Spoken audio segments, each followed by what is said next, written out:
네, 시청자 여러분 안녕하십니까. 투자손자병법의 임동석입니다. 한 주를 시작하는 월요일 5월 14일 순서를 시작을 하겠습니다. 저희 방송 지상파 DMB 채널 유원에서도 함께 시청을 하실 수 있습니다.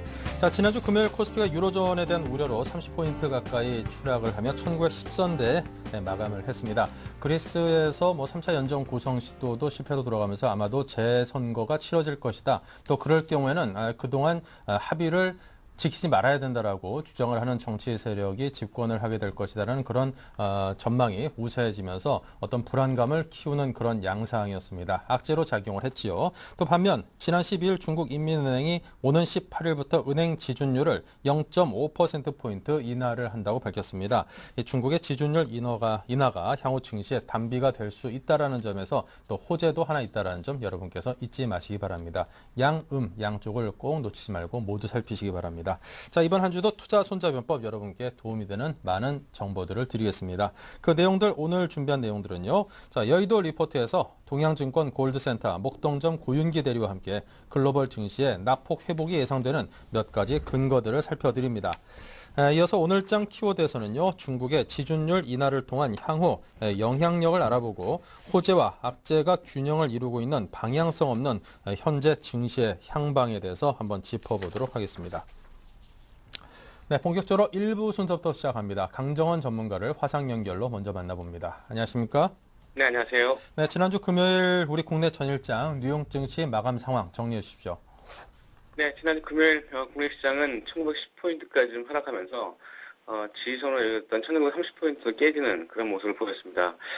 지난 1월 19일 이후에 약 4개월 만에 낙폭이 좀 확대되는 그런 모습을 보였고요. 외국인 역시도 그 8거래일 연속 지금 순매도로 이어지고 있습니다. 최근에 외국인들이 자금이 좀 빠져나오고 있는 그런 우려가 좀 심하게 나타나는 그런 상황이고요.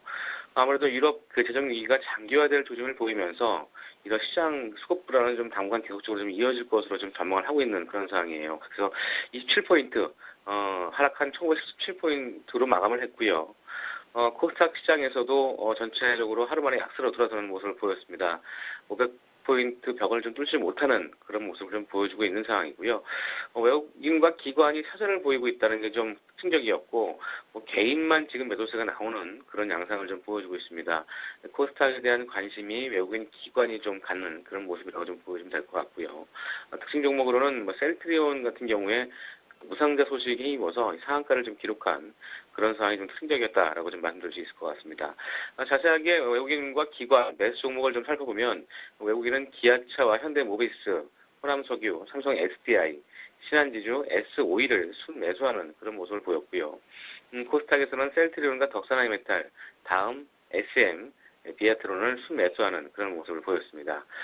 기관은 삼성전자와 포스코, 삼성화재, 제일모직, 코덱스 인버스를 순매수하는 모습을 보였고요.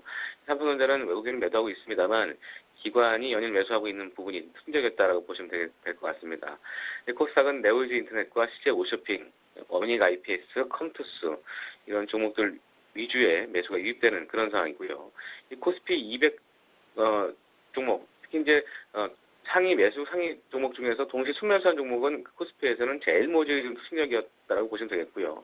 최근에 아무래도 관련주들 코스닥에서 강세를 보이고 있는데 코스피에서는 제일모직이 매수상위 20종목 중에서 아무래도 관련주로 좀 동시 순매수하는 종목이었다는 점이 특징적이었고요.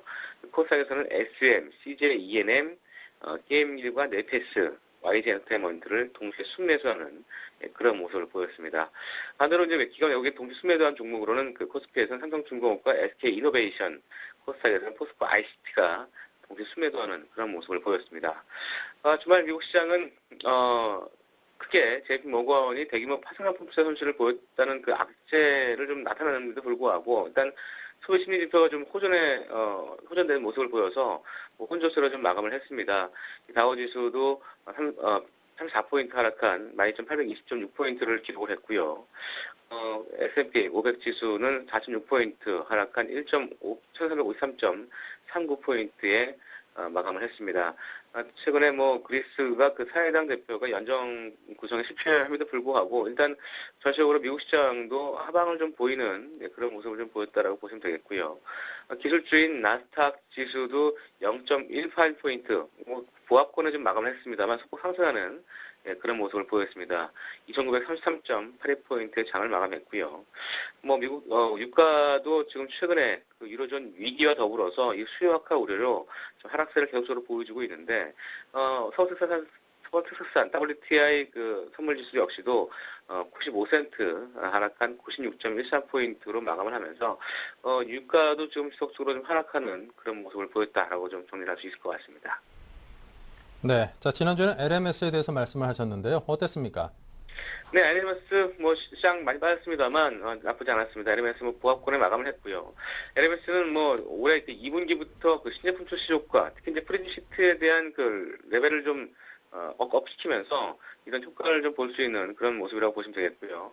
역시 LMS도 아무래도 소재 산업의 진출 모멘텀에 있습니다. 아무래도 관련주로 좀 부합되고 있는 그런 상황인데 8월 이후부터 뭐 아무래도 그 신공장 건설을 완료하면서 소재 생산을 좀 할 예정으로 있습니다. 뭐 이런 부분들이 그 LMS의 주가 하락을 하지 않는 상승을 보여주고 있는 그런 모습이라고 보시면 되겠고요.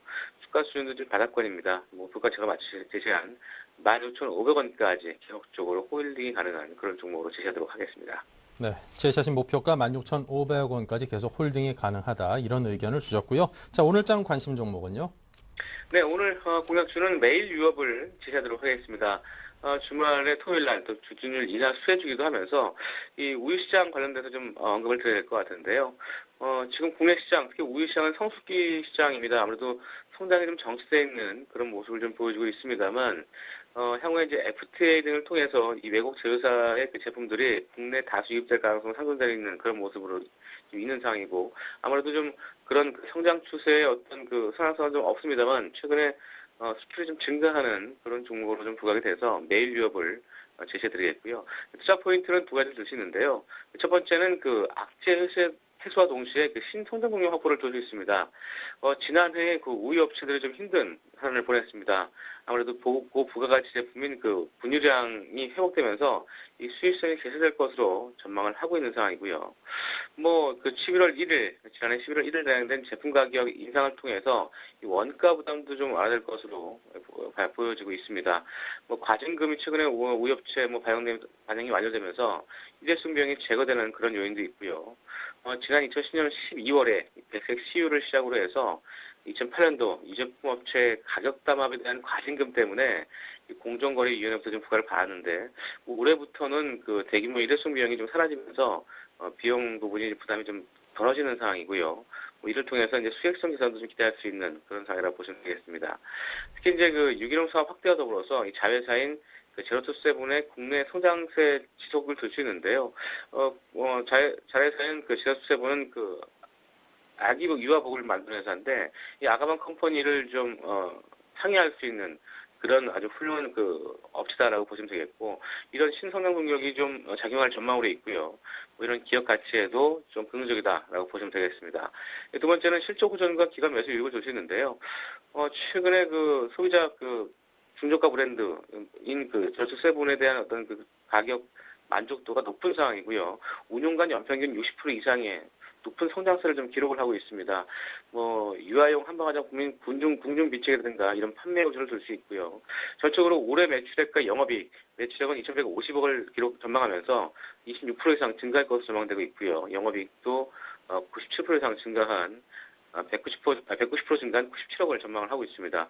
전적으로 저출산 복지 정책의 수혜주기도 하면서 일단 기관 쪽도 계속적으로 매수가 유입되고 있는 그런 모습을 보여주고 있는데요. 특히 이제 지난 2011년 말 순 자산 가치도 2만 900원대입니다. 현 주가 PBR 0.9배 수준이고요. 올해 실적도 지난해 대폭 증가할 것으로 전망되고 있는데요. 어쨌든 올해 실적 대비해서 PER은 한 8배 정도 수준이 좀 안 되는 상황이고 내년도 전망치 대비해서는 PER 6.5배 수준밖에 안 되는 그런 모습입니다. 저점 밸류에이션은 23,000원대까지 보는 그런 종목인데 지지율 인하와 더불어서 주가는 수혜주로 최근에 부각될 수 있는 그런 종목으로 오늘 매일 유업을 시가 공략주로 제시하도록 하겠습니다. 네, 자 끝으로 가격대에 대한 조언을 부탁드립니다. 네, 매수가는 오늘 시초가로 말씀드리겠고요. 목표가는 2만 원. 일단 2만 원까지는 짧게 좀 보겠습니다. 손절가는 17,500원 하회 시에 손절로 대응하시기 바라겠습니다. 네, 자 이렇게 해서 매일 유업에 대한 말씀을 들었습니다. 매수가는 시초가, 목표가 2만 원, 손절가 17,500원을 말씀을 해주셨습니다. 참고하시기 바라고요. 자, 지금까지 강정원 전문가와 함께했습니다. 감사합니다. 네, 고맙습니다.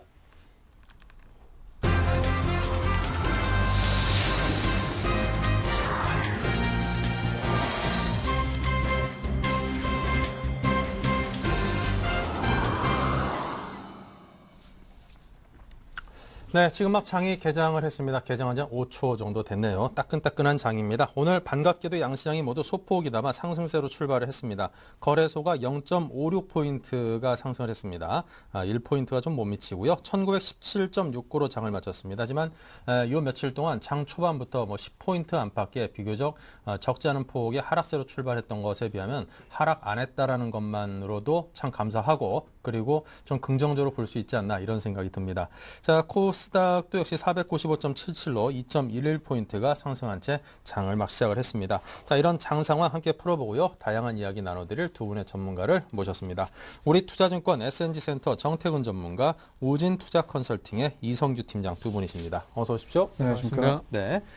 자, 그럼 먼저 양시장 상황 살펴보겠습니다. 먼저 정태근 전문가께서 코스피 살펴주십시오. 네, 지난주 금요일부터 먼저 살펴보게 된다면 지난주 금요일 같은 경우 어떻게 본다면 외국인의 현선물 매도보다는 조금 시장에서 중국의 어떤 경제지표 부진이라든지 이런 시장의 우려감들이 좀 상당히 크게 작용을 했었습니다. 하지만 그에 반해서 오늘 같은 경우는 상당히 시장이 조금 선방하는 흐름이 나와주고 있습니다. 어떤 최근에 시장 약세에서 조금 이제는 주춤하는 모습이 확인이 되고 있고요. 코스피 같은 경우에 1917포인트 정도 보합권에서 이제 출발을 하고 있습니다. 그래서 오늘 어느 정도 시장이 조금 위쪽으로 돌려줄지 여부가 조금 키포인트가 아닌가 좀 생각을 하고 있습니다. 어쨌든 기술적 반등이 나올 수 있을 만한 자리이기 때문에 이 추세가 이어질지 아니면 말 그대로 단기적인 기술적 반등으로 끝날지 여부를 오늘 시장에서 한번 체크를 해보시면 도움이 되실 것 같습니다.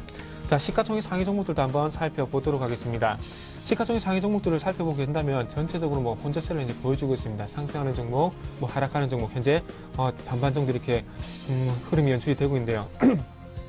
현재 삼성전자가 0.38% 정도 강보합권 출발을 하고 있습니다. 현대차, 포스코 같은 경우에는 마이너스 0.6% 그리고 마이너스 1% 정도 현재 하락 출발을 하고 있고요. 현대중공업이 0.77%, LG화학이 1.44%, 현대모비스가 0.7% 정도 현재 상승 출발을 하고 있습니다. 자, 그리고 기아차가 마이너스 0.6%, 신한지주가 마이너스 1.4%, 삼성생명이 마이너스 1.33%, KB금융이 0.13%, 금융주가 현재 좋지 않은 부분이 확인이 되고 있고요. SK이노베이션이 0.69%, SK하이닉스가 1.77%, S오일이 0.11% 정도 현재 상승 출발을 하고 있습니다. 삼성화재가 1.56% 정도 현재 상승 출발을 하고 있고요. KT가 마이너스 0.67%, 삼성중공업이 마이너스 0.98%, 기업은행이 마이너스 79%, NHN이 마이너스 0.42% 정도 현재 하락 출발을 하고 있고요. 실적이 조금 안 좋았던 GS 같은 경우에 마이너스 1.75% 정도 현재 하락 출발을 하고 있습니다. 그리고 고해안이 1.48% 정도 상승 출발, 하나케미칼 1.38% 정도 현재 상승 출발을 하고 있습니다. 그 외 종목들도 잠시 살펴본다면은 삼성 SDI가 마이너스 0.6%, KTNG가 마이너스 0.13%, 대우조선해양이 마이너스 1.8%, 두산중공업이 마이너스 0.19% 정도 현재 하락 출발을 하고 있습니다. 네. 자, 코스피 시장 살펴봤고요. 계속해서 이성규 팀장께서 코스닥 시장의 상황은 어떤지 살펴드립니다. 네, 현재 코스닥 시장 같은 경우는 0.63% 상승하면서 상당히 좋은 흐름 보여주고 있습니다. 지금 현재는 496.78선에서 지금 진행이 되고 있는 모습인데요. 상승 종목 수가 월등히 많습니다. 거의 한 470 종목, 그리고 하락 종목 수는 한 300종목에 달하고 있는데, 그만큼 좀 강한 장세가 좀 연출이 되고 있다는 걸 종목 수들로 좀 이렇게 볼 수가 있겠고요. 지금 현재 그 시총 상위주들 흐름들은 약간의 혼조세를 보이고 있는데, 일단은 셀트리온이 오늘까지도 8%가량 높게 상승하는 모습 보여주면서 일단 시총 상위주들이 부진한 것들을 거의 셀트리온 혼자서 좀 만회를 하고 있는 그런 모습입니다. 그 뒤에 이어서 다음이나 CJ 오쇼핑 그리고 포스코 ICT와 같은 그 시총 상위주들은 하락세로 지금 약보합권에서 진행이 되고 있는 모습이고요. 그나마 그 서울반도체가 0.45%대의 상승세를 보여주고 있고, 뒤를 이어서 CJ ENM이 0.9%대 그리고 네오이즈 게임즈도 지금 플러스로 좀 전환한 모습입니다. 0.5%대의 상승세를 보여주고 있고요. 하지만 그 뒤를 이어서 또 보게 되면 포스코 캠텍 같은 경우는 1%대 역시나 하락세를 보이면서 좀 부진을 면치 못하고 있는 모습입니다. 그 뒤를 이어서 최근에 그 OCI 머티리얼즈가 실적이 안 좋게 나오면서 계속해서 급락하는 모습들 보였는데, 그 이후에 실적 개선세를 좀 기대한다는 그런 기대감들에 의해서 지금 OCI 머티리얼즈가 2.9%대 그리고 거의 3%대도 지금 현재 상승폭을 좀 확대하고 있는 그런 모습입니다. 뒤이어서 그 저평가로 좀 이렇게 많이 눌려 있는 GS 홈쇼핑 같은 경우가 1.7%대 오늘장에서 좀 상승세를 보이고 있다는 점이 좀 특이한 점이다라고 이렇게 볼 수가 있겠고요. 일단 코스피보다는 전반적인 지수가 강한 가운데 약간은 부진한 지금 종목들도 보이고 있습니다. 일단 덕산 하이메탈 1.3%대 하락세를 보이고 있고요. 파라다이스 같은 경우 최근에 상승세 엄청났죠. 지금 현재 같은 경우도 1.3%대 하락세를 보이면서 최근에 좀 선전했던 종목들이 약간은 좀 주춤하는 모습들 나오고 있습니다. 그리고 최근에 그 게임주들도 다시 한번 부각을 받고 있는데 웹젠 같은 경우는 4%대 좀 급등하는 모습 보여주고 있고요. 게임빌도 최근에 좀 많이 부진했지만 오늘장에서 3.7%대 역시나 상승세를 보여주면서 게임주도 최근의 흐름들 계속해서 좀 좋아지고 있는 모습이다라고 이렇게 전해드릴 수 있겠습니다. 그리고 포스코 MTX 같은 경우는 오늘 처음 액면 분할한 다음에 거래가 되고 있는데 일단 한 4%대 하락하고 있는 모습이지만 장 초반에 출발했던 시가에 비해서는 상당히 좀 높은 폭으로 올라오고 있다는 점 또 말씀을 드릴 수가 있겠고요. 최근에 그 대표적인 박근혜 테마주로 불렸던 그 아가방 컴퍼니 오늘장에서 1.1%대 하락세 그리고 보령 메디언스가 1.7%대 좀 하락세는 보여주고 있습니다. 그래서 그 최근에 전반적으로 좀 상승했던 그 종목들에 대해서 약간은 차익 실현 물량 나오고 순환 매장세도 있지만 여전히 그 셀트리온이라는 그 어떤 대형주에 좀 몰리는 현상들에서 코스닥도 약간은 쏠림 현상들이 좀 이렇게 진행이 되고 있다라고 이렇게 말씀을 드릴 수가 있겠고요. 잠깐 여기서 수급 상황을 보게 되면 지금 현재 코스닥 같은 경우는 수급 상황 좋지는 않습니다. 외국인들 29억 원 순매도세, 개인 기관들이 10억 원의 순매도세, 개인만 47억 원의 순매수세를 보이면서 지금 현재 같은 경우는 약간의 수급 상황은 그렇게 호전적인 모습은 아니다라는 점 말씀을 드릴 수가 있겠습니다. 네, 이렇게 해서 양시장의 출발 상황을 살펴드렸고요. 계속해서 국내 외환 채권 시장입니다. 한양증권 리서치센터의 전소영 연구원입니다. 안녕하십니까? 네, 안녕하세요. 네, 먼저 외환 시장의 흐름과 오늘장 전망에 대해서 들어보겠습니다. 네, 오늘 달러원 환율 전일 대비 2월 40전 상승한 1,149원에 개장되면서 1,150원을 눈앞에 두고 있는 모습입니다. 주말에 그리스에서 사회당마저 연정 구성에 실패하면서 결국에는 2차 총선이 불가피하다라는 그런 목소리가 나오고 있습니다. 긴축 불이행과 그리고 이에 따른 디폴트 우려가 지속이 되면서 유로화가 1.28달러대로 하락하는 그런 모습들을 보이고 있습니다. 이런 요소들 외에도 외국인이 5월달 중에 국내 주식을 순매도 계속하고 있다라는 이런 점도 상당히 수급상 부담이 될 수밖에 없는 요인으로 작용하고 있습니다. 하지만 주말 사이에 중국 경제지표가 부진하게 나옴에 따라서 중국이 지준율을 인하했습니다. 이런 요소들은 달러원 환율 상단 제한 재료지만 아무래도 유럽 리스크가 현재 크게 작용하고 있고 중국마저도 글로벌 경기 둔화에 합류하면서 이런 요소들은 전반적으로 환율을 상승시키는 요소로 작용할 것으로 보입니다. 하지만 당국에서는 계속해서 좀 레벨을 지키는데 많이 열중할 것으로 보입니다. 그동안 1140원대에서의 스무딩 오퍼레이션이 지속이 됐었는데요. 아무래도 1150원 안팎에서의 스무딩 오퍼레이션 좀 강하게 나타날 가능성이 높기 때문에 현재 레벨에서 무리하게 롱플레이를 하는 것은 좀 무리가 있어 보입니다. 네, 자, 외환시장 들어봤고요. 채권시장은 어떻습니까? 네, 채권 시장은 아무래도 안전자산 선호 현상이 계속해서 채권의 강세를 이끌고 있는 요소로 작용하고 있습니다. 특히나 글로벌리 경기 둔화라는 그런 가장 큰 재료가 앞에 있기 때문인데요. 아무래도 중국의 경제지표 둔화 요소가 나타났던 것이 목요일 날의 금리의 약세분을 금요일 날 바로 되돌렸는데 그런 요소들이 계속해서 좀 채권 시장의 강세 흐름으로 작용하고 있는 상황입니다. 하지만 기준금리 인하 기대감이 좀 적은 상황에서 방향성 베팅은 조금 어렵다라는 판단이고요. 아무래도 경기 둔화 재료가 나타났을 때 가장 크게 반응하는 장기물의 강세가 두드러지기 때문에 그 금리의 플래트닝을 기준으로 해서 금리 전략을 세우는 것이 바람직할 것으로 보입니다. 국고 3년물 같은 경우는 이미 3.36%까지 내려와 있는 상황이기 때문에 추가적으로 급락하는 그런 가능성보다는 현재 레벨에서 3.4%를 타진하는 그런 흐름들이 나타날 가능성이 높아 보이고요. 국채 선물 같은 경우도 저평이 1T 가까이 축소되었기 때문에 아무래도 추가적인 강세 흐름보다는 조금 더 분위기를 좀 전환하는 모습이 강세물로 매기가 옮겨가며 나타날 것으로 보입니다. 네, 지금까지 전소영 연구원과 함께 외환 채권시장 살펴봤습니다. 감사합니다. 네, 감사합니다. 네, 다음은 여의도 리포트입니다. 김보람 아나운서입니다. 네, 안녕하세요. 여의도 리포트의 김보람입니다. 지난 한 주 코스피 지수는 1950에서 1910까지 밀려 나왔습니다. 그렇기 때문에 이번 주는 기술적 반등 기대감도 높아지고 있고요. 중국에서는 지난 주말 지급 준비율 인하라는 카드도 내놨는데요. 그렇다면 이번 주 시장은 어느 쪽으로 방향을 잡게 될 것인지 증권사 리포트 내용으로 살펴보겠습니다. 네, 먼저 우리투자증권입니다. 변동성 장세와 이후를 대비하는 전략에 대해서 말하고 있고요. 대신증권은 중국 지준율 인하, 소비재 업종으로 관심이 높아질 것이라고 예상하고 있습니다. 삼성증권은 여전히 시끄러운 유럽 관전 포인트에 대해서 말하고 있고요. 신한금융투자 분할 매수 대응의 구간이라고 평가하고 있습니다. 동양증권은 낙폭 회복에 몇 가지 근거들을 제시하고 있네요. 이 가운데 우리투자증권부터 자세하게 살펴보겠습니다. 최근 글로벌 경기 부진에 대한 우려감이 커진 상황에서 유럽 사태가 다시 수면 위로 부상하면서 위기 국면 수준의 불안감을 자극하는데요. 그러나 한편으로는 기업 실적의 개선세와 함께 밸류에이션 매력도가 빠르게 높아지고 있다는 점이 긍정적이라고 평가했습니다. 따라서 국내 기관의 매매 패턴과 실적 모멘텀을 고려한 업종 선별이 중요한데요. 해당 업종으로는 반도체, 하드웨어, 자동차 부품, 그리고 음식료, 담배, 미디어, 생활용품 등을 꼽았습니다.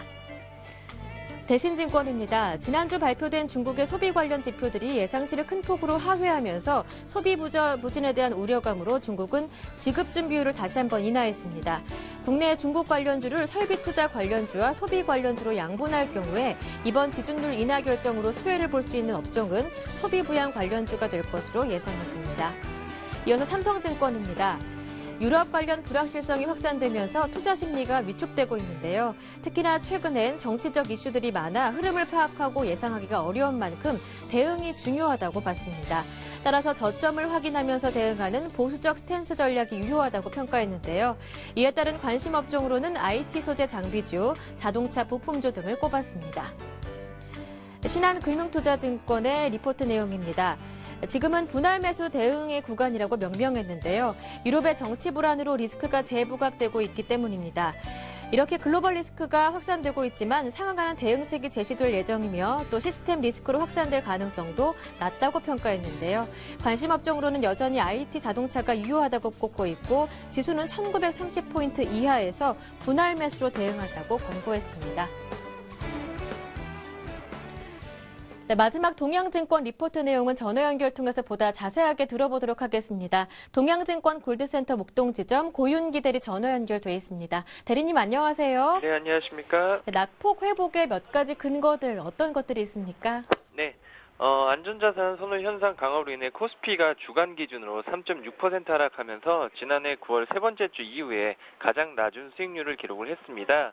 아시다시피 그리스 연정 구성 실패와 6월 재총선 유력 등으로 정치적인 어떤 불확실성이 고조가 되었고, CT 미국 경기 서프라이즈 지수가 연중 최저 수준까지 하락을 하면서 지난주 중국에서 발표된 경제 지표도 부진을 면치 못했기 때문에 주간 단위로 이렇게 많이 크게 하락한 것으로 판단이 되고 있습니다. 그리고 그 5월 10일 날 JP모건에서 긴급 컨퍼런스 콜을 통해서 지난 6주간 20억 달러의 파생 상품 거래 손실이 발생을 했고, 시장 변동성 확대로 인해서 2분기에는 손실이 10억 달러 정도가 추가적으로 늘어날 수 있다고 언급을 하면서 얼어붙은 시장에 또다시 냉기를 불어넣었습니다. 우선 유럽에 대한 위기감은 상당히 지금 고조되고 있는 상황인데요. 그렇지만 5월 15일 EU 재무장관들은 회담을 갖고 그리스 총선 결과 영향과 함께 구제금융 자금 집행 문제 등을 협의할 계획이고, 5월 23일 날 열릴 예정인 EU 특별 정상회담에서는 성장과 고용에 대한 논의가 있을 예정입니다. 그렇기 때문에 최근 재차 고조되고 있는 유럽 위기 완화를 위한 정책 발표와 함께 어떤 변화의 기대감이 형성될 가능성이 있는 구간으로 진입할 것이라고 전망이 되고 있습니다. 그리고 5월에는 뉴욕과 필라델피아 제조업 지수가 발표될 예정인데요. 전월 대비 상승으로 지금 전망하고 있기 때문에 미국의 경기 모멘텀 둔화 우려를 다소 완화시켜줄 가능성이 있습니다. 그리고 지난 주말 중국이 그 경기 연착륙 유도를 위해서 5월 18일부터 지준율을 20%로 인하했는데요. 경기 둔화와 한머니 유출, 인플레이션 압력 둔화 등이 동시에 발생하고 있어서 지준율 인하가 가능했던 것으로 판단이 되고 있습니다. MSCI 국내 증시 12개월 예상 PER은 현재 8.7배 수준으로 지난해 그 유럽 재정 위기가 극심했던 8월과 11월 당시와 유사한 수준에 근접하고 있는 상황인데요. 그렇기 때문에 국내 증시의 가격 메리트가 상당히 부각될 수 있는 시점이라고 판단이 되기 때문에 이번 주 같은 경우에는 불확실성에 대한 우려보다는 EU 재무장관 및 정상회담을 통한 유럽 위기 완화가 기대되고 있는 상황입니다. 그리고 미국 체감 경기 지표가 개선되고 있고 중국의 어떤 지준율 인하들을 반영을 해서 낙폭 회복 시도가 나타날 것으로 예상이 되고 있고요. 주간 코스피 예상배는 1900에서 1970포인트로 보고 있고 IT 업종, 항공업종, 보험업종 등이 유망해 보입니다. 네, 이번 주는 낙폭 회복이 가능할 것으로 보여지고요. 이번 주 예상 밴드는 1900에서 1970으로 꼽아주셨습니다. 관심 업종으로는 IT, 항공, 보험까지 모두 들어봤습니다. 오늘 말씀 잘 들었습니다. 고맙습니다. 네, 감사합니다. 네, 지금까지 여의도 리포트였습니다.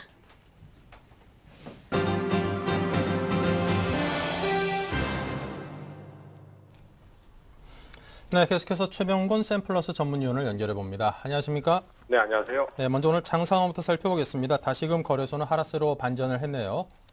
예, 거래소 같은 경우는 지금 현재로서는 어떤 특별한 변화라든지 또 특징적인 종목이 없는 상태고, 기존의 약세 흐름에서 좀 더 그대로 이어져 나가는 그런 형태의 진행이 좀 나오고 있고요. 상당히 좀 답답한 진행이 이어지고 있습니다. 최근에 거래소 시장 같은 경우에 큰 어떤 변화라든지 또 반전을 줄 수 있을 만한 어떤 종목이라든지 이런 게 나오질 않았기 때문에 여전히 유로바 리스크라든지 또 여러 가지 악재 요소 이런 것들이 반영이 되고 있는 듯하고요.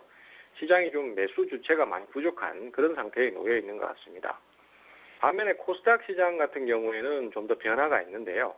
특히 이제 셀트리온이 주가가 최근에 급등세를 타고 금요일 날도 상한가 진행을 하고 오늘도 주가가 장중에 8%까지 상승하는 상당히 급등세를 타고 있습니다. 일단 여러 가지 요소가 있겠습니다만은 우선은 공매도가 많았던 부분이 반전 매수로 강하게 들어오면서 주가가 더 추가로 급등을 해버렸던 부분도 있는 것 같고요.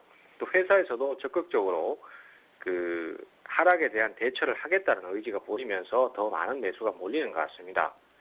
다만 이 코스닥 쪽의 셀트리온 같은 경우에도 코스닥 시가총액 상위 1위 종목이기 때문에 이 종목 하나만 상승을 해도 지수를 상당히 왜곡시키는 형태의 진행이 나오는 것이 사실입니다. 그래서 이것은 결국 그 거래소 같은 경우에 삼성전자의 상승이 사실은 다른 투자자들, 그 다른 종목을 투자한 투자자들한테는 상당히 좀 피곤한 현상이 돼버렸던 게 사실인데 코스닥 같은 경우에도 지금 그런 형태의 현상이 좀 합습이 되는 것 같아서 안타깝습니다. 어쨌든 지금 코스닥 시장도 지수가 플러스권에 유지를 하고 있습니다만은 대부분의 종목들이 다 약세로 전환을 해버리거나 약세를 타고 있는 상태에서 셀트리온만 상승하기 때문에 개인 투자자 입장에서는 추격 매수를 해야 될지 아니면은 기존의 주식을 고민을 해야 될지 이런 부분에 대해서 상당히 좀 혼란스러운 시점이 아닐 수 없다 이렇게 보고 있고요. 저는 일단 기본적으로는 추격 매수를 안 하시는 쪽으로 말씀을 좀 드리겠습니다. 차라리 지금 종목들이 많이 내려와 있고 기존의 추세가 좋은 종목들도 많이 조정을 받고 있기 때문에 저점 매수를 한번 시도를 하시면 오히려 유리한 상황을 만들 수 있을 것 같다. 이렇게 좀 정리를 하고 싶습니다. 네, 추격 매수는 자제하고 저점 매수를 노려봐라 이런 말씀해 주셨습니다. 포트폴리오 흐름은 어떻습니까? 포트폴리오도 지금 최근 들어서 개별 급등주들도 중간에 한 3일 정도 조정을 상당히 많이 받았는데요. 그러다 보니까 포트 내에서도 종목들이 많이 빠진 상태입니다. 최근 들어 이제 사파이어 테크놀로지 같은 경우에는 바닥을 잡으면서 이제 서서히 수익권으로 진입을 하고 진행을 좋게 가져가고 있습니다만은 그 밖의 종목들은 아직 이렇다 할 변화가 없고요. 특히 이제 종목들 중에서 고점 대비해서 조정을 많이 받아버린 종목들이 있기 때문에 이런 종목들은 반등이 나올 때 그 반등의 강도를 봐가면서 매도를 해야 될지 아니면 좀 더 끌고 가야 될지를 고민하시는 게 맞을 듯 합니다. 타미셀 같은 경우에도 최근 들어서 수익 실현을 한번 하고 다시 재매입을 한 건데 아직까지는 반등이 쉽게 안 나오고 있죠. 그래서 지금 현재로서는 일단 보유를 하시면서 기다리는 전략을 쓰셔야 될 것 같고요. 오늘 장중에 좀 더 진행을 보시면서 종목을 매도할 건지 교체를 할 건지 결정을 해야 될 듯 합니다. 그래서 우선은 보유 전략 말씀드리겠고 오후에 들어서 주가의 변화에 따라서 대처를 좀 달리 해나간다 이렇게 보시면 될 것 같습니다. 네, 자 지금까지 최병곤 샘플러스 전문위원의 조언이었습니다. 감사합니다. 네, 감사합니다.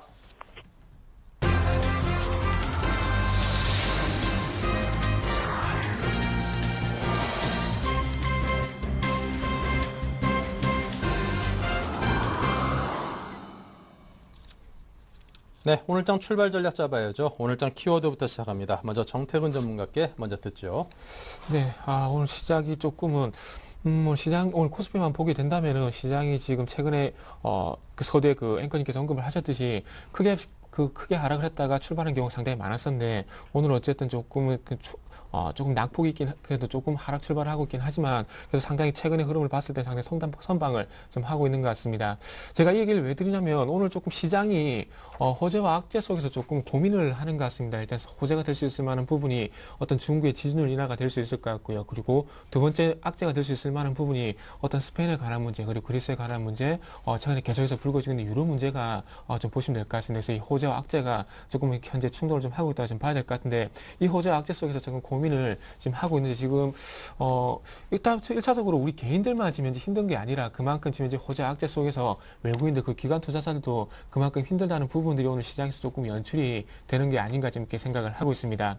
자, 아무래도 지준이나 좀 긍정적인 소식이 나왔습니다.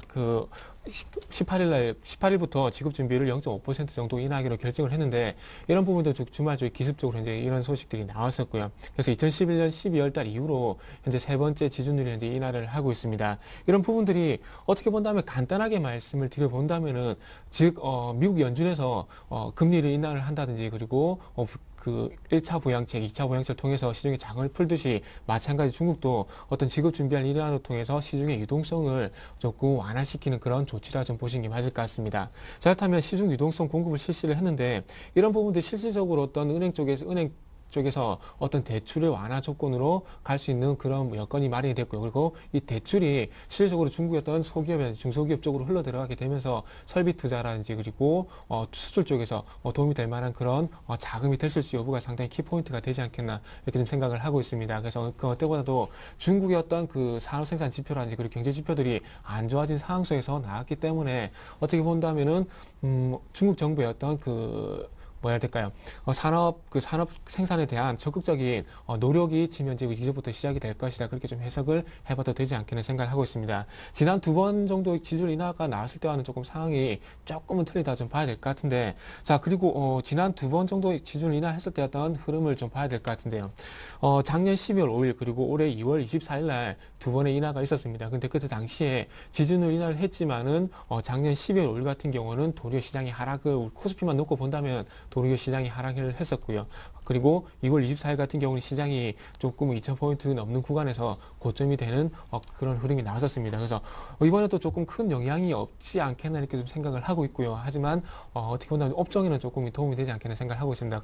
그렇다고 하더라도 시장에는 좀 큰 영향이 지난 2번 예를 봤을 때 시장에 큰 영향이 없을 가능성도 좀 있을 것 같습니다.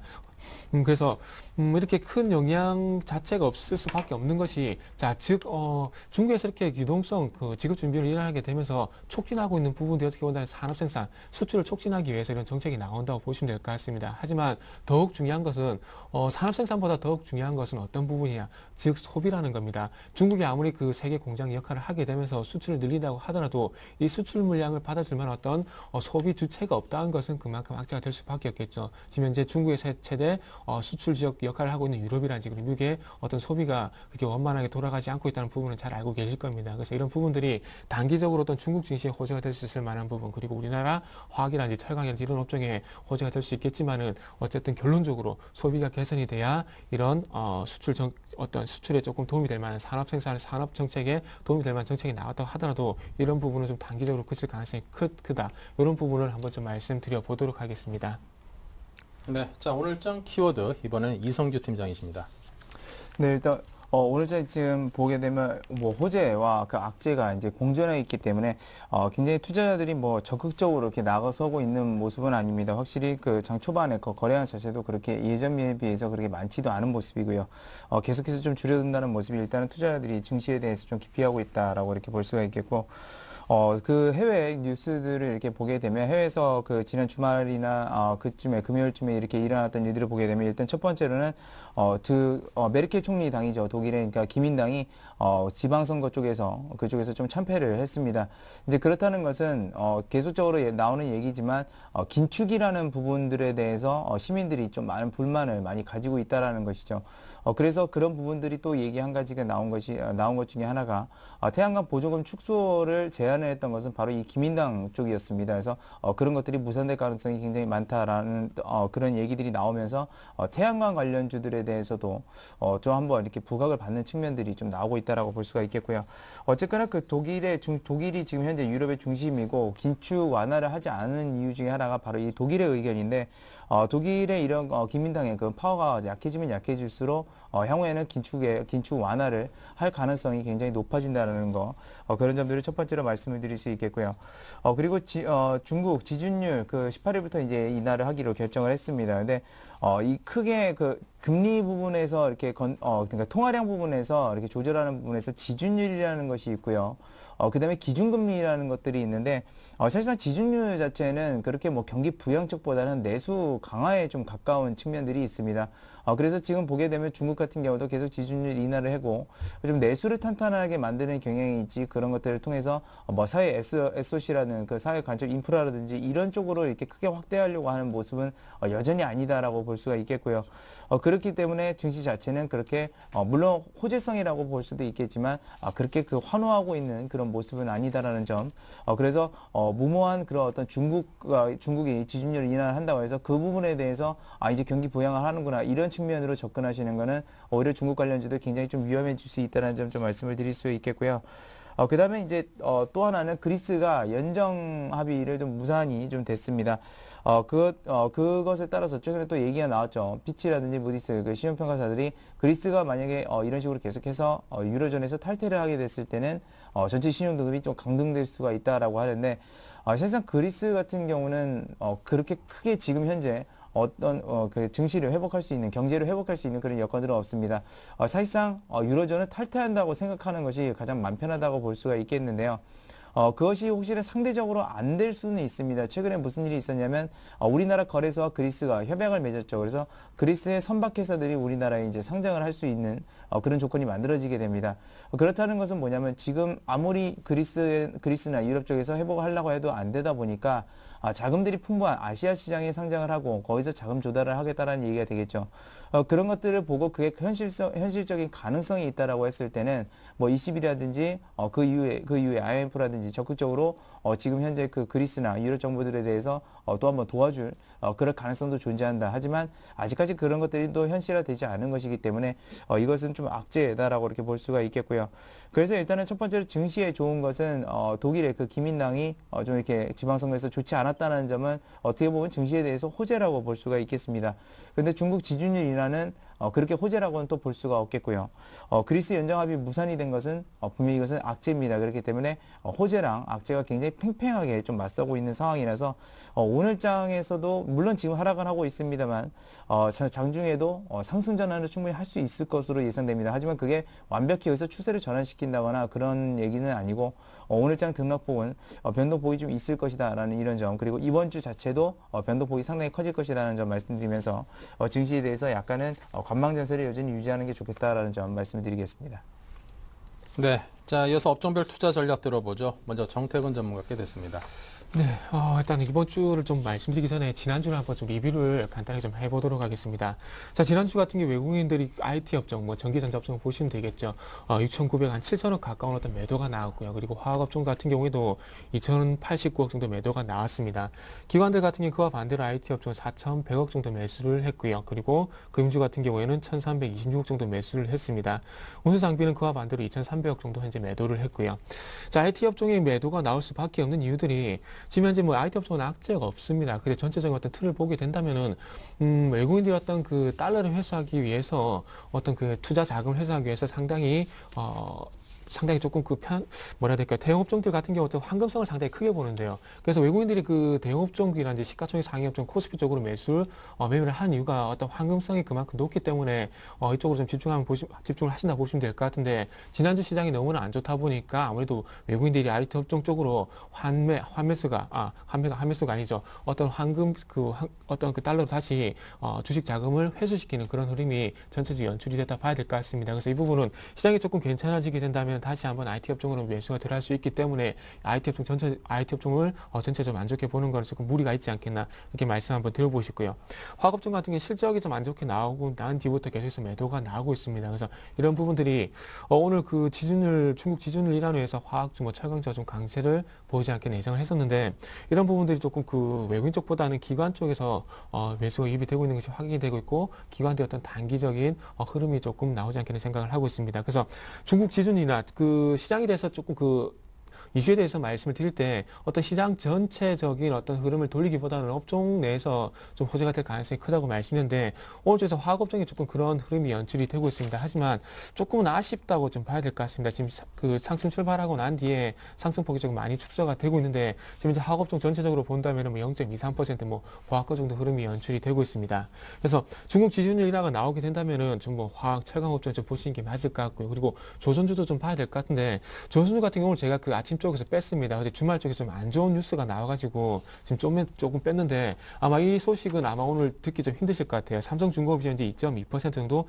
현재 하락을 하고 있는데, 지금 그 조선업종이 하락하는 이유가 유동성 위기를 겪고 있는 이스라엘 선사가 지금 현재 국내 대형 조선소에 발전 선박의 납기를 좀 연기를 해줄 것을 현재 요청을 하고 있습니다. 그래서 지금 현재 짐이란 그 선사인데, 삼성중공업이 지금 현재 12,600 TU급 컨테이너선 9척을 납기를 좀 연기를 해달라는 그런 협상이 지금 들어갔다고 합니다. 그래서 지금 현재 해양 플랜트 좀 위주로 지금 그 조선업종들이 그 수주가 계속 이어졌었는데, 이런 그 수주 같은 게 어쨌든 뭐 미래 기대지죠. 근데 어쨌든 발주 물량들이 이제 나가게 되면서 실적에 반영이 될 발주 물량들이 연기가 된다는 것은 지금 현재 실적이 그만큼 아직까지도 안 좋아질 가능성이 크다는 부분이 될 수 있겠죠. 그래서 어쨌든 이런 발주 선박 납기 연기, 어떤 발주에 대한 납기에 대한 연기 소식에 대해 나오게 된다면 우리나라 조선업종 전체적인 우려감이 얘기가 될 수밖에 없고요. 그리고 운임하락이란 그 조선업종 전체적으로 봤을 때 아직까지도 안 좋다는 부분들이 여실히 반영이 되는 부분이기 때문에 조선업종은 조금은 추가적으로 안 좋을 가능성도 좀 있을 것 같습니다. 그래서 조선업종 같은 경우에는 이런 소식, 방금 조금 전에 말씀드렸듯이 납기 연기에 대한 소식 또 있긴 하지만은 실적들 같은 경우에는 아직 이런 부분들뿐만 아니라 아직까지 여전히 발주 물량들 같은 경우에 실적이 반영이 아직 안 되고 있기 때문에 조금은 조심할 필요가 있겠다. 그리고 현대중국 같은 어떤 대형 조선사들 같은 경우도 실적에 관한 우려감이 추가적으로 제기될 가능성도 좀 있을 것 같습니다. 그래서 조선업종을 가지고 계신 분들, 그리고 관심을 가지고 계신 분들 같은 경우 조금 이런 내용들을 좀 참고를 하셨으면 좋을 것 같습니다. 어쨌든 뭐 조선업종에 대해서 말씀드렸고요. 그리고 주지준이나 화학, 철강업종 같은 경우에 오늘 뭐 1차적으로 기술적 반등을 좀 대응하시라 말씀드려보시고요. 그리고 이후에 추세라든지 그리고 수급적인 부분을 보시면서 좀 추가적인 대응을 하시는 게 좋을 것 같습니다. 자, 그리고 전일 뭐 그 미국 시장에서 기술주가 좀 강세를 보였는데, 오늘 IT 업종이 뭐 0.67% 정도 이제 강세를 보여주고 있습니다. 최근에 강했던 업종들만 최근에 강했던 종목들만 계속해서 강세가 연출이 되는 그런 시장이 계속해서 나오고 있기 때문에, 최근에 삼성 SDI라든지 삼성전기라든지 이런 종목들 상당히 강했습니다. 그래서 이렇게 외국인들이라든지 기관들이 집중적으로 매수하는 종목이 아니라면은 조금 접근을 하실 때 조금은 조심을 할 필요가 있지 않겠나, 이렇게 좀 말씀드려 보시고요. 그리고 이번 주 같은 경우에 저는 시장이 조금은 그 전체적인 관망보다는 이제부터는 조금은 관심이 필요한 구간이 아닌가 좀 생각을 하고 있습니다. 그래서 그만큼 타이밍을 좀 잡아야 될 시기로 좀 생각을 하고 있습니다. 그래서 이 부분을 어떻게 그 수요일이다, 목요일에 이렇게 확실하게 말씀드릴 수 없을 것 같아요. 그래서 지금 시장 구간 속에서 조금 ETF라든지 이런 상품들이 있기 때문에 이제부터는 조금씩이라도 시장이 빠질 때 분할 매수적으로 좀 접근을 해보셔도 좀 좋을 만한 구간이 되지 않나, 이런 부분을 한번 말씀드려 보도록 하겠습니다. 네. 자, 이성규 팀장께서는 어떤 업종별 투자 전략을 짜고 계십니까? 네, 일단 그 전체 시장이 또 불안하다 보면 그럴 가능성은 굉장히 높습니다. 그러니까 기존에 있었던 그 전차 군단이라고 많이 불리죠. 이제 그쪽으로 자금들이 몰릴 가능성은 높은데, 일단 오늘 그런 상황이 조금은 벌어지고 있다라고 생각을 합니다. 하지만 그 완성차 업체들이 좀 이렇게 부진한 모습들 보여주고 있는데요. 삼성전자만 지금 또 강세를 좀 이렇게 보이고 있는 모습입니다. 그래서 전차 군단에 대해서 많은 분들이 굉장히 관심을 많이 가지시는데, 물론 그런 것들은 굉장히 좋습니다. 관심을 갖는 건 좋지만 조금 약간 주의를 환기를 시켜야 될 필요가 있다라고 좀 말씀드리겠습니다. 근데 그런 상황들이 왜 그러냐면 원래 주가 지수라는 것이 이제 고공권에 있을 때는 향후 수익력에 대한 최근에 들어서 이런 분한 얘기가 나왔을 때 좀 이렇게 매출이 잘 나오는 쪽으로 자금들이 몰리게 되는 거죠. 그러면서 이제 쏠림 현상들이 좀 발생을 하게 되고요. 그러니까 약간은 공격적 측면들이 좀 이렇게 되고 있습니다. 근데 증시가 폭락을 해서 뭐 2008년 금융위기와 같이 그렇게 폭락을 했을 때는 반대로 반대적인 심리가 흐르게 되죠. 그러니까 방어적인 측면, 그나마 그 중에서 안정적인 것들을 이제 매수를 해서 그쪽으로 이제 자금들이 쏠리는 현상들이 이제 보이게 되는데 사실상 그 반대로 돼야 되죠. 그러니까 고공에 있을 때는 방어적 측면에서 어떤 종목들을 집중적으로 매수를 해야 되는 거고 증시가 바닥권에 내려왔을 때는 다 떨어졌기 때문에 상대적으로 공격적으로 좀 매수를 해야 되는데 지금 상황은 그렇지 않다는 것입니다. 그러니까 증시 상황에서 고점에서 전차군단에 대해서 굉장히 공격적으로 좀 매수를 하고 있다는 점이 좀 경계를 해야 된다는 점이다 좀 말씀드리겠고요. 오늘 같은 경우는 물론 지난주부터 이제 화학 섹터를 계속해서 말씀을 드렸지만 화학 섹터가 좀 어떻게 진행이 되는지에 대해서 그 우선적으로 좀 이렇게 말씀을 좀 드려보겠습니다. 일단은 최근에 그 타이어 관련주들이 굉장히 좀 이렇게 잘 움직이고 있는 모습입니다. 물론 자동차 업황이 좋기 때문에 이제 그런 것인데요. 자동차 타이어 같은 경우는 일단 고무 가격이 굉장히 중요하죠. 근데 대표적으로 기업적으로 좀 말씀을 드리게 되면 금호석유에서 그런 합성 고무를 만들고 그런 것들을 매출을 통해서 올리는 기업인데 타이어주들이 가고 나서 재고들이 어느 정도 소진이 됐을 때는 이런 금호석유와 같은 고무 관련 업체들이 분명히 수익이 날 겁니다. 수익이 나게 되고요. 그 다음에 이제 그 고무를 만들 때 원재료가 있는데 그게 부타디엔이라고 해서 우리나라 화학주들이 만듭니다. 그 이후에 나가게 되는 것이죠. 그러니까 점차적으로 재고가 줄어들게 되는데 그렇게 됐을 때는 사실상 타이어주들의 먼저 베팅을 하고 그 이후에 그 물량들을 다시 고무 업체들한테 옮기고 그 이후에 말 그대로 우리나라 화학주들에 가야 됩니다. 그 이후에 이제 정제주들로 이제 옮기는 양상들을 보여줘야 되는데 이런 것들이 거의 뭐 동시에 이루어지다 보니까 약간은 그런 포트 조정에 있어서 아마 굉장히 힘드실 것으로 좀 예상을 하고 있습니다. 하지만 그런 것들이 측면들이 이렇게 된다라는 점, 그래서 말 그대로 지금 현재 타이어주들이 먼저 저렇게 가고 그 이어서 최근에 보면 금호석유가 특히나 화학주들이 반등할 때 굉장히 강한 폭으로 반등한다는 것입니다. 그렇다는 것은 타이어에 대한 소진 자체가 일어나고 있다는 점이고요. 그렇게 봤을 때 이런 것들이 너무 고평가됐다라고 싶으면 그 뒤를 또 봐야 되는 것이 그것이 이제 석유화학주라고 볼 수가 있겠습니다. 근데 지금 현재 유가가 떨어지다 보니까 문제는 뭐냐면 유가 떨어지다 보니까 정제 마진은 당연히 안 좋아지고요. 그래서 그러니까 정유 업황은 별로 그렇게 좋지는 않습니다. 지금 현재 좋은 상황 아니고 유가가 여기서 바로 뭐 반등해서 상승 추세로 다시 돌릴 만한 그런 여건도 없기 때문에 그런 점들에 대해서는 좀 약간 물론 저평가 측면 그런 측면에 들어가는 건 좋지만 크게 기대는 안 하시는 게 좋다는 점, 그 점 또한 강조드리겠고 다만 그 나프타 가격이라든지 그다음에 부타디엔 가격이 하락하게 됐을 때 다시 한번 그것들이 상승할 여지 자체가 있습니다. 전방 산업들이 그렇게 가기 때문이죠. 그래서 석유화학 업종에 대해서 좀 이렇게 긍정적인 측면들 말씀드린다는 거 또 이렇게 드릴 수 있겠고 그래서 요점은 그겁니다. 전차군단 물론 부각을 받을 수 있겠지만 좀 약간은 주의를 여러분들도 환기시켜서 전체 업종을 좀 봐야 될 필요가 있다는 점을 좀 강조를 해드리겠습니다. 네, 자, 두 분의 전문가 업종별 투자 전략까지 짜봤고요. 계속해서 동부증권 신논현역 지점 김성원 차장을 연결합니다. 안녕하십니까? 안녕하십니까? 네, 현재 시장 상황을 어떻게 보시는지요? 네, 미 증시는 JP모건 쇼크로 하락 시작했으나 4년 만에 최고치를 기록한 소비심리지수로 혼조세 마감을 했습니다. 현재는 전기, 전자, 화학, 건설을 제외한 대부분 업종이 하락하는 가운데 코스피는 주말 뉴욕 증시 영향으로 1포인트 상승한 1918포인트를 나타내고 있습니다. 삼성전자가 7일째 하락 후에 오랜만에 1% 상승세를 나타내고 있습니다. 국내외에 특별한 악재가 있는 것은 아닌 만큼 조심스럽게 1900선 초반에서는 기술적 반등 가능성도 있어 보입니다. 네, 자, 그렇다면 오늘 소개해 주실 회사는 어떤 회사 준비하셨습니까? 네, 국내 식품업체 중에서 1등 브랜드를 가장 많이 가지고 있고 창립 이후 43년 오로지 식품 한 길을 걸어온 오뚜기입니다. 오뚜기는 경쟁사가 한두 개 가지기도 힘든 시장 점유율 1등 제품을 30여 개 가까이 보유하고 있습니다. 지난해 매출 1조 5,130억 원을 기록하며 전년 대비 10%가량 성장했고 영업이익도 760억 원으로 13% 증가했습니다. 올 들어서 장수 브랜드자 1등 제품인 3분 요리, 케첩 식초를 비롯 라면과 식용유, 만두 제품의 성장세가 눈에 띕니다. 케첩과 3분 카레는 전년 같은 기간 대비 시장 점유율이 각각 1.3%포인트, 7.5%포인트 올랐으며 라면 시장에서도 최근 신제품인 기스면의 활약에 힘입어서 전년 같은 기간 대비 2.3%포인트 증가한 12.9%를 기록했습니다. 오뚜기는 창립 이후 국내 최초인 동시에 소비자들의 사랑을 듬뿍 받는 다양한 제품을 선보였습니다. 69년 카레를 시작으로 70년 스프, 71년 케첩, 72년 마요네즈 등 매년 선구자적인 제품들을 출시했습니다. 국내 최초로 선보인 오뚜기 카레나 케첩, 마요네즈 스프 등은 40년간 1등 제품, 장수 제품으로 인정받고 있습니다. 네, 자, 소비자로서는 너무나 친숙한 기업인데요. 자, 신성장 동력 어떤 것을 삼고 있습니까?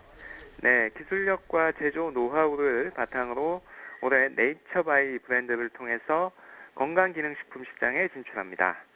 네이처바이 제품은 카레 주원료인 커큐민, 토마토 케첩의 주성분인 리코펜 등 오뚜기의 주력 제품에 들어있는 성분을 건강기능식품에 접목한 제품입니다.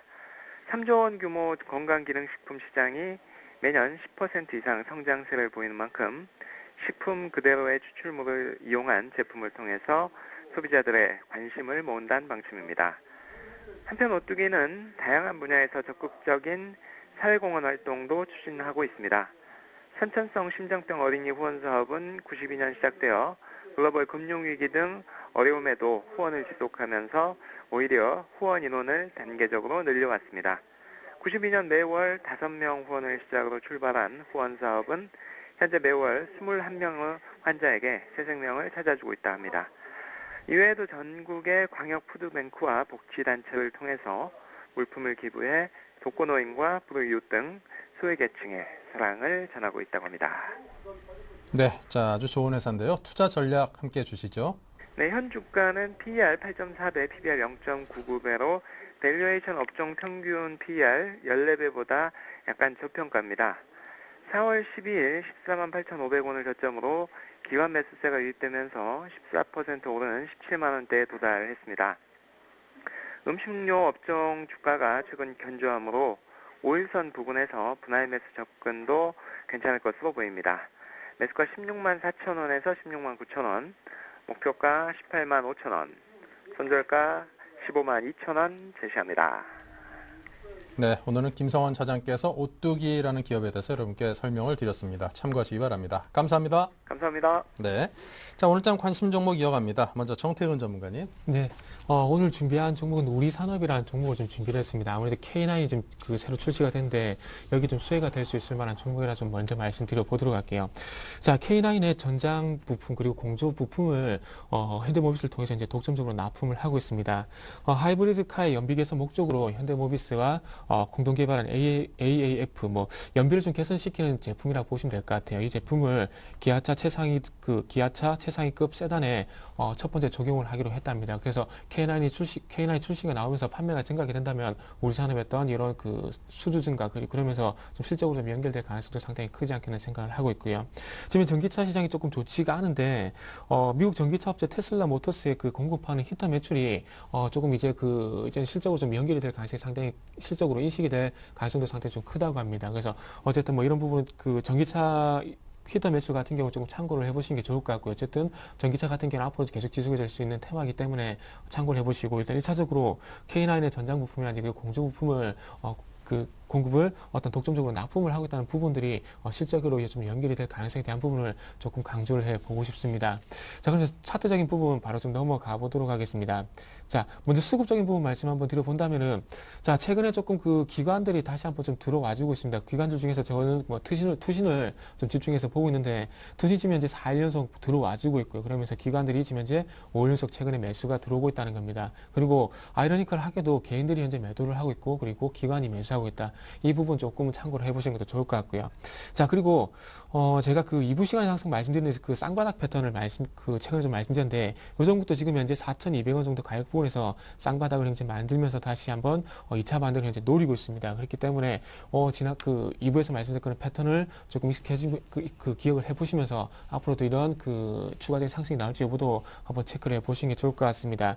자, 매수가를 제가 4,550원을 좀 제시를 했는데, 지금 아침 쪽에서 4,550원 가격을 줬더라고요. 그래서 4,570원 정도 현재 가격이 형성이 되고 있는데, 어쨌든 조금 큰 차이가 나진 않지만은 되도록 4,550원에 가까운 가격대에 좀 매수를 해보시라고 말씀 한번 드려보고 싶고요. 그리고 1차적으로 5,200원 정도, 요 정도 한 매물, 요 정도 그 5,200원대 가격대에서 지난번에 조금 정을 받았기 때문에 1차적으로 한번 저항이 되지 않겠나 생각을 하고 있습니다. 그래서 5,200원 정도 목표가 설정해 보시라 말씀드려보고 싶고요. 그리고 이중바닥을 형성했던 가격대인 4,200원에 일단 손절가를 형성을 해보고 한번 대응을 해보도록 하겠습니다.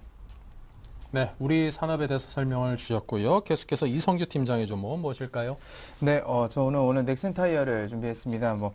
중국 얘기가 일단은 나왔으니까 이제 그런 부분에서 크게 기대는 하지 않는데요. 일단 그런 부분들에 대해서 약간은 기대감들도 있다라고 이렇게 볼 수가 있겠습니다. 앞서서 말씀드렸던 것처럼 전방위 산업들이 일단은 어느 정도 재고를 처리해 가는 모습이기 때문에 그런 부분들에 대해서 실적 개선이 될 수 있다고 좀 생각을 하고 있고요. 연결이익 기준으로 해서 작년 대비해서 굉장히 큰 폭으로 지금 1분기 실적도 굉장히 좋아졌습니다. 전방위 산업이 역시나 좋아졌다는 점, 그 점 말씀드릴 수 있겠고요. 지금 현재 그 타이어에 그 원료로 써있는 앞서서 말씀드렸던 부타티엔 같은 경우는 계속해서 원재료가 하락세입니다. 그래서 원가 부담률도 역시나 단기적으로나마 좀 줄어들 수 있다라는 점이 수익성 개선에 좀 이렇게 되겠고요. 중국 지준율 인하돼서 말 그대로 내수라도 이렇게 강화를 시키게 되면 어쨌거나 저쨌거나 상업 생산율은 올라가게 됩니다. 그렇게 되면 자동차가 달릴 여건이라든지 그런 부분도 역시나 기대할 수 있기 때문이고요. 사실상 왜 한국 타이어가 아니고 넥센 타이어냐 그러면 단순합니다. 넥센이 말 그대로 야구 구단을 가지고 있기 때문에 그만큼 홍보 효과도 상대적으로 좀 나아질 것이라는 그런 기대감이 있고요. 그래서 현재 매수가는 굉장히 적당하다고 보고 있습니다. 그래서 현재 매수 가능한 구간이다라는 거. 그리고 현재 손절가 같은 경우는 제가 18,300원 선으로 좀 정해드리겠습니다.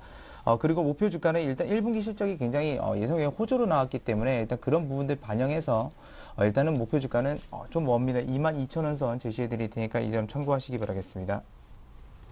네, 자 이렇게 해서 넥센 타이어까지 설명을 드렸습니다. 두 종목 여러분께서 관심 갖고 잘 지켜보시고요.